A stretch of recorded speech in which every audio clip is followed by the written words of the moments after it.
चुनाव कोई भी हो, चाहे लोकसभा का हो या विधानसभा का हो, जिसकी जितने हिस्सेदारी उसकी उतनी भागीदारी।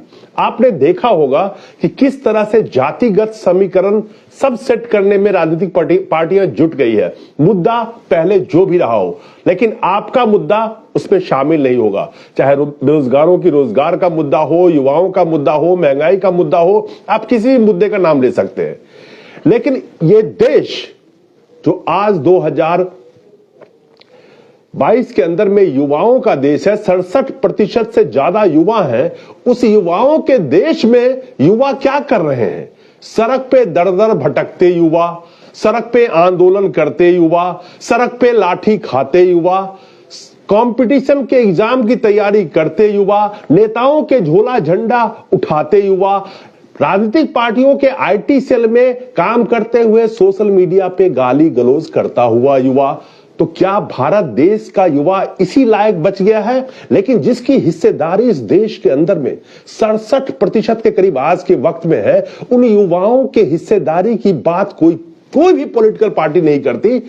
इसको समझने के लिए आप किस तरह से अभी जातीयगत समीकरण बिठाया जा रहा है, लेकिन युवा कहां चले गए उनके बीच से? 67% के करीब जनसंख्या युवाओं की है आज के डेट में भारत के अंदर में। उन युवाओं को गायब कर दिया गया है। उनका इस्तेमाल राजनीतिक पार्टियां और वो नेताजी सिर्फ अपने महत्वाकांक्षा की पूर्ति के लिए करते हैं, लेकिन उन युवाओं को संसद में बैठा होना चाहिए। लेकिन देश चलाने के लिए उन युवाओं का कहीं संसद में ना पहुंच जाए, यह भी ध्यान रखा जाता है। हर राजनीतिक पार्टी की आप युवाओं का विंग देखेंगे, स्टूडेंट विंग देखेंगे, लेकिन उनको इस तरह से इस्तेमाल किया जाता है ताकि नेताजी सुरक्षित होकर संसद तक पहुंच जाएं और वो जो रोड पे हाय हाय चिल्लाते हैं युवा, वो वैसे ही चिल्लाते रहें उसी पॉलिटिकल पार्टी के लिए। वो संसद तक कभी नहीं पहुंच सकते।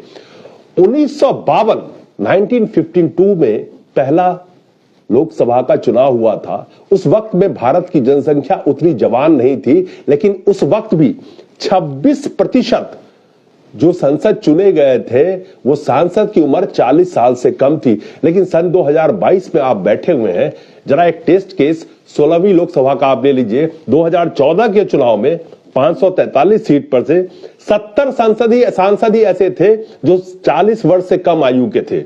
इस जवान भारत, जिसमें भारत जवान है, युवाओं की जनसंख्या 67% के करीब है, वहां पे महज सिर्फ 12.89%, करीब 13% 40 वर्ष से कम आयु के सांसद चुने गए थे। यानी कि 67% की जनसंख्या को कौन चला रहा था? सिर्फ 12.89% वाले लोग उनके हाथ में था। लेकिन बाकी 33%, यानी कि 33% जनसंख्या, 87% जो सांसद थे उनकी उम्र 50 साल से ज्यादा थी। तो 87% लोगों को कौन चला रहा था? ये 33% वाले लोग। समझ रहे हैं आप? लेकिन युवाओं की संसद में भागीदारी जहां होना चाहिए, ऐसे बहुत सारे देश हैं जो डेमोक्रेसी के लिए अच्छा करना चाहते हैं, जहां की राजनीतिक पार्टियां, जहां के नेतृत्व, वहां के प्रधानमंत्री हो, वहां के प्रेसिडेंट हो, जहां पे डेमोक्रेसी है, वो भी बताऊंगा, वो युवाओं को ट्रेनिंग देते हैं। लेकिन हमारे देश में राजनीति को इस तरह से कर दिया गया है, जहां पे घर के माता पिता कहते हैं कि राजनीति में मत जाना, लेकिन राजनीतिक के नेताओं के और मंत्री के झोला झपटा उठाना मंजूर है। सोशल मीडिया पे उसी राजनीतिक पार्टी के आईटी सेल में भर्ती होकर के 2-2 रुपए में गाली देना ठीक है, लेकिन जहां उनकी भागीदारी संसद के अंदर होना चाहिए, युवाओं के देश इस भारत में, उनको देश चलाना चाहिए जहां पे वो अपने दर्द को समझेंगे, जहां युवाओं के दर्द को युवा समझेगा। लेकिन वहीं पे मुंह में दांत नहीं, पेट में आंत नहीं, सर में बाल नहीं, 2 पैरों पे भी सीधी चाल नहीं, ऐसे लोग हमारे देश को चला रहे होते हैं। जबकि भारत युवाओं का देश है, युवाओं की भागीदारी होनी चाहिए। खैर, 40% जो सवाल पूछे गए थे संसद के अंदर में, यह मैं बात कर रहा हूं 16वीं लोकसभा की, 40% सवाल युवा सांसद जो या 40 से कम के सांसद थे उन्होंने ही उठाए थे और पूछे थे। बाकी तो मुंह बंद करके बैठे रहते हैं। तो युवाओं के सपनों के डोर पे नेताजी अपनी महत्वाकांक्षा की पतंग को आकाश में पहुंचा के और संसद के अंदर में बैठ जाते हैं, और वो युवा डोर और चरखी लेके घर वापस आके सो जाता है और वो उम्मीद करता है कि उसके भविष्य का फैसला वो बैठ के संसद में करेगा। एक वक्त याद आपको जब अपराधियों और बाहुबली के सहारे लोग चुनाव और राजनीतिक पार्टियां चुनाव जीती थी, तो अपराधी और बाहुबली ने सोचा जब हमारे बदौलत ये चुनाव जीत के संसद में पहुंच सकते हैं तो हम ही चुनाव क्यों ना लड़ लें। आगे ना अपराधी है, कई हत्या के आरोपी है, ऐसे ऐसे लोग चुनाव लड़ रहे हैं, जीत भी रहे हैं। तो आखिर साफ सुथरे छवि के युवा जो पढ़े लिखे हैं, कोई IITN है, कोई अलग कहीं फॉरेन से पढ़ा हुआ, वो हमारे देश को चलाने के लिए आगे क्यों नहीं आता है? क्यों वो ऐसा सोचता है कि राजनीति एक कैरियर नहीं है? क्यों वो देश को चलाने के लिए आगे नहीं आता है? 67% से ज्यादा जिनकी भागीदारी इस देश में हो, जिन युवा की, वो युवा संसद तक क्यों नहीं पहुंच पाता है?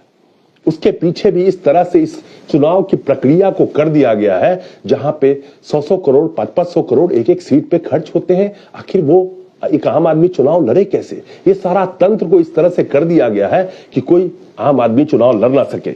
लेकिन आप लोगों को समझना पड़ेगा कि ऑस्ट्रेलिया के चांसलर सेबेस्टियन कुर्ज महज 31 साल के हैं।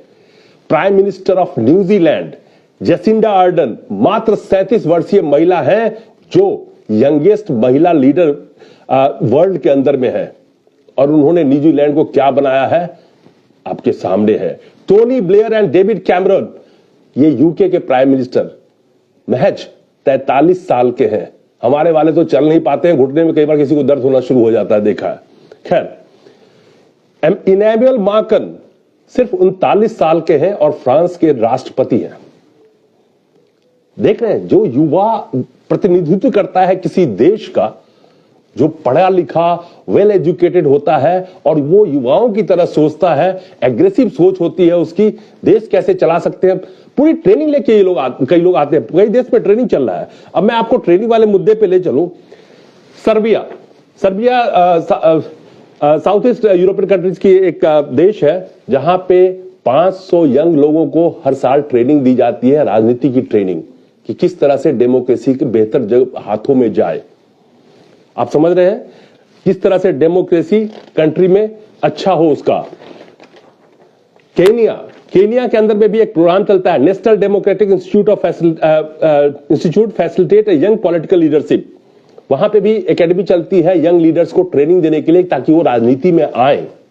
कई देश ऐसे हैं जो अपने कैंडिडेट की उम्र 18 साल कर दिया है कि वो पॉलिटिकल पार्टी में आए, उनको ट्रेनिंग दी जाती है, उनके लिए रिजर्व सीट है जो 18 से 30 साल की उम्र के लोग उस सीट पे आए।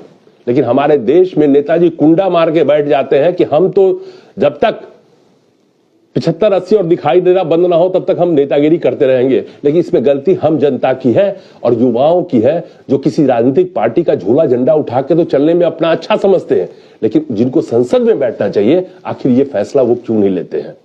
क्या यही है कि आप राजनीतिक पार्टी का झोला झंडा उठाए? देश Ecuador, El Salvador, Senegal, Uganda, Burundi lower the minimum age, अपने मिनिमम एज पॉलिटिकल के लिए उन्होंने लोअर कर दिया 18 तक। और बोस्निया के अंदर में यह रूल बनाया है कि कोई कैंडिडेट अगर 18 का नहीं मिलता है तो सबसे यंगेस्ट जो होते हैं उनको कैंडिडेट के तौर पे चुन लिया जाता है। इस देश को बर्बादी के कगार पे पहुंचाने वाले जो कुंडी मार के बैठ गए हैं हमारे संसद के अंदर में, ऐसे ऐसे लोग जिनकी भागीदारी कुछ नहीं है, सिर्फ जातिगत और धर्म की राजनीति करके और उन्हीं युवाओं का इस्तेमाल करके संसद के अंदर में पहुंच जाते हैं। जिन युवाओं को संसद में पहुंचना चाहिए वो राजनीतिक पार्टी का IT सेल में शामिल होकर के गाली देने का काम करते हैं। निकलिए इन चीजों से, ये देश आपका है, आपको उस संसद के अंदर में बैठना चाहिए जाके। क्या आप राजनीतिक पार्टियों का झोला झंडा उठा रहे हैं? आपकी भागीदारी सबसे ज्यादा है। जब जातिगत समीकरण बिठा सकते हैं तो 67% इस देश का युवा जहां खड़ा हो जाए वहीं से जीतना चाहिए उसको। हर प्रदेश के अंदर में औसतन 25% के करीब युवा वोटर्स हैं, 25% के करीब। डंडे खाते हैं, लाठी खाते हैं, पानी की बौछार खाते हैं, रिजल्ट टाइम पे नहीं आता, सरकारी एग्जाम देते हैं उसमें धोखाधड़ी हो जाता है, कोई घूस देके उस सीट पे बैठ जाता है। क्या आप उस जगह पे नहीं बैठ सकते संसद में जहां पे आप कानून बना सके, आप चीजों को समझ सके, आप उस दौर से गुजर रहे हैं, लोगों के लिए आप एक मिसाल कायम करें आके बैठ के कि हां देखो युवाओं की चीज युवा ही समझ सकता है, लेकिन नहीं आएंगे। खैर, आप युवाओं को आना पड़ेगा। आप युवाओं की ही सबसे ज्यादा भागीदारी है इस देश में आज के वक्त में, और इस देश को आप जैसे युवाओं की जरूरत है जो आगे आके संसद में बैठे, नेताजी का झूला झंडा ना उठाए वो, और 2-2 रुपए के ट्वीट, 2 रुपए महंगा हो जाएगा आज के डेट में, 2 रुपए में 20 ट्वीट पे गाली देने से कोई फायदा नहीं होगा। उठिए और उस जगह पे आके बैठिए, अगर बैठ सकते हैं तो। युवाओं को आगे आके इस देश का नेतृत्व संभालने के लिए आगे आके उनको लड़ना पड़ेगा, चुनाव लड़ना पड़ेगा। बेशक इस चुनाव को इस तरह से कर दिया गया है जहां पे एक आम आदमी तो नहीं आ सकता, लेकिन लड़ना तो पड़ेगा। ये तो एक मायाजाल बना दिया है इन्होंने, लेकिन उस मायाजाल को भी तोड़ना आप युवाओं के हाथ में ही है। आप ही के बदौलत ये नेताजी चुनाव जीत के संसद में बैठ जाते हैं, जहां पे उनकी कैरियर ही 58 साल से शुरू होती है। और आपका जब कैरियर का वक्त होता है, यानी कि आप जवान होते हैं, जब आपकी नौकरी, व्यवसाय सब कुछ दांव पे लगा होता है, पूरी कैरियर दांव पे लगी होती है, तो आप चुप बैठे होते हैं। आखिर क्यों? 67% युवाओं की भागीदारी इस देश में है। उन युवाओं के भविष्य से खिलवाड़ करते हुए संसद में बैठे लोग, जहां पे बैठना आपको चाहिए, और वो वहां बैठते हैं आपके बदौलत। लेकिन आप बाहर बैठ के तमाशा देखते हैं, और जब आपको अपनी जरूरत महसूस होती है तब चिल्लाते हैं शिक्षा के लिए, वक्त में परीक्षा के लिए, रोजगार के लिए, इंजीनियरिंग और तमाम प्रोफेशनल डिग्री देके रोड पे तेल बेच रहे होते हैं, घूम रहे होते हैं और हाय हाय कर रहे होते हैं और लाठियां खा रहे होते हैं। ये युवाओं का काम नहीं है। आज की डेट में भारत युवाओं का देश है। युवाओं को आगे आके इस देश का नेतृत्व संभालना पड़ेगा। आपको संसद में बैठना पड़ेगा। अगर 67% इस देश में युवाओं की जनसंख्या है, तो 67% सांसद जो है युवा होना चाहिए, 40 से कम उम्र वाले उसी संसद में बैठे मिलना चाहिए। आखिर क्यों नहीं? फैसला आप कीजिए। नहीं तो आपको जाति की राजनीति, धर्म की राजनीति, समाज में नफरत फैलाने की राजनीति, इतना ही काम पे लगा दिया जाएगा और चिल्लाते रहेंगे आप लोग, और मिलेगा कुछ नहीं। किसी देश का युवा उस देश का आधार होता है, चाहे उसका अर्थतंत्र हो, चाहे लोकतंत्र हो, सब चीज की रीढ़ होती है। आप लोग उस लोकतंत्र की रीढ़ बनने के बजाय किसी राजनीतिक पार्टी का रीढ़ बनकर, और वो राजनीतिक पार्टी सत्ता पे काबिज हो जाती है, आपको पूछता नहीं है, कोई नहीं पूछता। वो राजनीतिक पार्टी आप ही को इस्तेमाल करके, उस राजनीतिक पार्टी का, जिस पार्टी का आप रीढ़ बनने की कोशिश करते हैं, वो आप ही के पीठ पे पांव रख के ऊपर चढ़ जाता है और आपको लात मारता है। तो युवाओं, 67% से ज्यादा आपकी जनसंख्या आज के वक्त में है, तो संसद के अंदर में 67% आपकी भागीदारी क्यों नहीं? 67% सांसद युवा होना चाहिए, विधानसभा हो चाहे वो लोकसभा हो, आखिर क्यों नहीं? आप देखिए यूपी के अंदर में चुनाव है, किस तरह से जातिगत समीकरण सेट करने पे सब लगे हुए हैं। जहां पे जितने ज्यादा जाति के लोग, वहां का कैंडिडेट उस जाति का होना चाहिए। तो जहां पे पूरे भारत में युवाओं का 67% जनसंख्या है, तो हर 67% सीट पे तो आपकी भागीदारी होना चाहिए। 67% विधानसभा के अंदर में युवा बैठना चाहिए, चाहे वो लोकसभा हो चाहे विधानसभा हो किसी प्रदेश का। आप क्यों किसी के झोला झंडा और चम्मचगिरी उसमें अब चक्कर में फंस जाते हैं और अपनी जिंदगी बर्बाद करते हैं?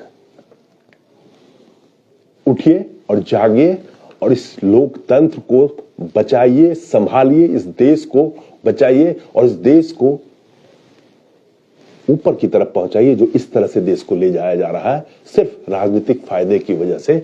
इस देश के युवाओं को जागना पड़ेगा। ये देश आपका है आज के वक्त में। इस देश को संभालना आपका काम है। इस देश के संसद में आपको बैठना चाहिए,